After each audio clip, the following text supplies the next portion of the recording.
صدر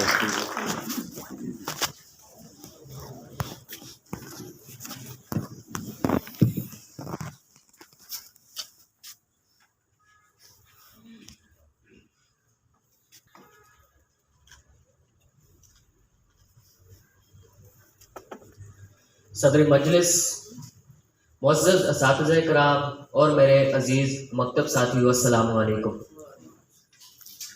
آج میں جس موضوع پر لب کشائی کی جسارت کر رہا ہوں اس کا عنوان ہے کشمیر پاکستان کی شہرگ ہے۔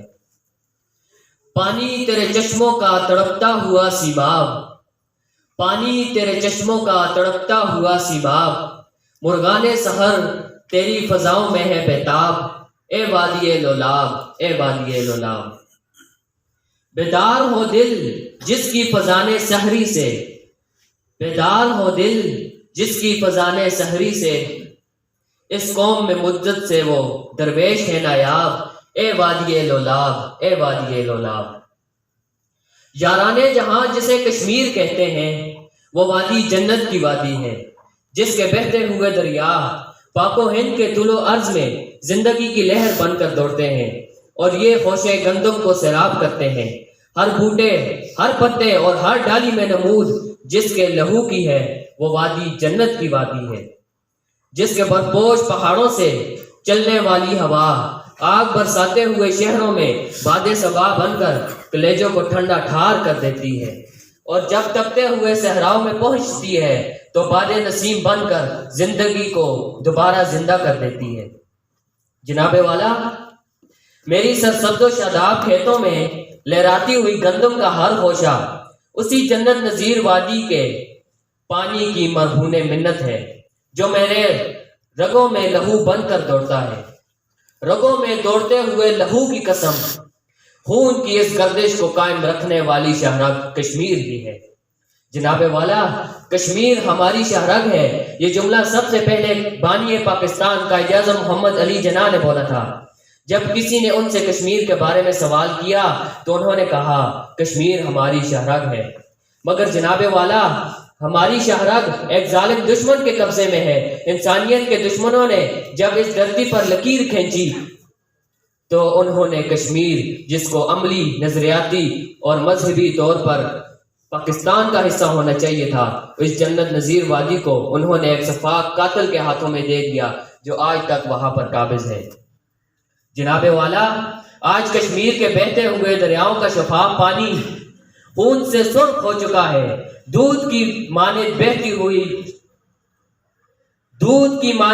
ہوئے چھنوں کی وادی، جس کی فضا میں بلبل کبھی اپنے کومل سر بکھیرتی تھی، آج بارود کی بو سے زہر آلود ہو چکی ہے۔ وادی کی سحر انگیز فضاؤں میں پلنے والے بچے آج توپوں کی گن گرج اور بندوقوں کی زہر اگلتی گولیوں کی آوازوں سے گھروں میں دبک کر بیٹھ جاتے ہیں اور کسی مسیحا کا انتظار کرتے ہیں۔ جناب والا، آج کشمیر کی مظلوم مائیں، بہنیں اور بیٹیاں پھر کسی چارگر کی تلاش میں ہیں۔ آج جب کسی بیٹی کو سر کے بالوں سے پکڑ کر شاہراہوں پر گھسیٹا جاتا ہے تو وہ آہوں اور سسکیوں کے ساتھ چیخ چیخ کر ہمیں پکارتی ہے کہ اے برادران ملت، آؤ میری مدد کرو، آؤ میری مدد کرو۔ دیکھو میرے سر کی چادر جس کے تم محافظ ہو چھن چکی، میری عزت تار تار ہو چکی، میرے سہاگ اجڑ گئے، میری عزت کے رکھوالے صفاقوں کی گولیوں کا نشانہ بن گئے۔ آؤ میری مدد کرو، اب بھی نہیں تو پھر کب آؤ گے؟ ارے تم تو خدا کے ان شیروں کی اولاد ہو جن کے قدموں کی تھرتھراہٹ سے دشمن کانپتا تھا۔ تم تو ان جانثاروں کی اولاد ہو جو ایک مظلوم بہن کی آواز پر 7 سمندروں کو پار کر کے دشمن پر قہر بن کر ٹوٹ جایا کرتے تھے۔ تم تو محمد بن قاسم کے بیٹے ہو، تم تو صلاح الدین ایوبی کے فرزند ہو، تم تو شہاب الدین غوری کے ثبوت ہو، تم تو عطر الغازی کے جانشین ہو۔ اور کون سی چیز تمہیں پیش قدمی سے روک رہی ہے؟ اب نہیں تو پھر کب آؤ گے؟ جناب والا، وادی کشمیر کی مظلوم مائیں، بہنیں اور بیٹیاں ہم سے یہی سوال کرتی ہیں کہ اگر کشمیر پاکستان کی شہرگ ہے تو دشمن کے ہاتھوں میں کیوں ہے؟ آخر کب ہم اپنے پاؤں میں پڑی مجبوریوں کی یہ بیڑیاں توڑ کر کشمیر میں داخل ہوں گے؟ میں آخر میں صرف دشمن کو یہی پیغام دینا چاہتا ہوں، اے صفاق دشمن، یاد رکھنا ہم اپنی شہرت کو کبھی بھی تمہارے نرغے میں نہیں رہنے دیں گے۔ تم ہمیں بار بار آزما چکے ہو، اگر اس بار ہم سرحد کے اس پار آ گئے تو قسم شہیدوں کی لہو کی ہم واپس نہیں لوٹیں گے۔ کیا تمہیں یاد نہیں 1948 میں ہماری فوجیں سری نگر میں پہنچ چکی تھی؟ کیا 65 کی عبرتناک شکست تم بھول گئے؟ کیا کارگل تمہیں یاد نہیں جب تم دونوں ہاتھ جوڑ کر اپنے آقا امریکہ کے پاس پہنچے تھے کہ پاکستان سے ہماری جان چھڑواؤ؟ اگر اب کی بار ہم سرحد کے اس پار گئے تو پھر سری نگر تو کیا، انشاءاللہ لال قلعے پر بھی سب سے لالی پرچم لہراتا ہوا نظر آئے گا۔ میں اپنی تقریر کا اختتام ان اشعار سے کروں گا۔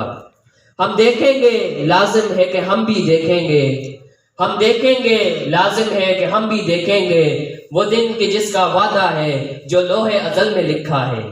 جب ظلم و ستم کے گوہے گراں، جب ظلم و ستم کے گوہے گراں روئی کی طرح اڑ جائیں گے، ہم محکوموں کے پاؤں تلے جب دھرتی دڑ دڑ کانپے گی، اور اہل حکم کے سر اوپر جب بجلی کڑ کڑ کڑکے گی، جب عرض خدا کے کعبے سے سب بت اٹھوائے جائیں گے، ہم اہل صفا مردود حرم، ہم اہل صفا مردود حرم مسند پہ بٹھائے جائیں گے، سب تاج اچھالے جائیں گے، سب تخت گرائے جائیں گے۔ بس نام رہے گا اللہ کا، بس نام رہے گا اللہ کا، جو واحد بھی ہے حاضر بھی، اور راج کرے گی خلق خدا، جو میں بھی ہوں اور تم بھی ہو، جو میں بھی ہوں اور تم بھی ہو۔ والسلام۔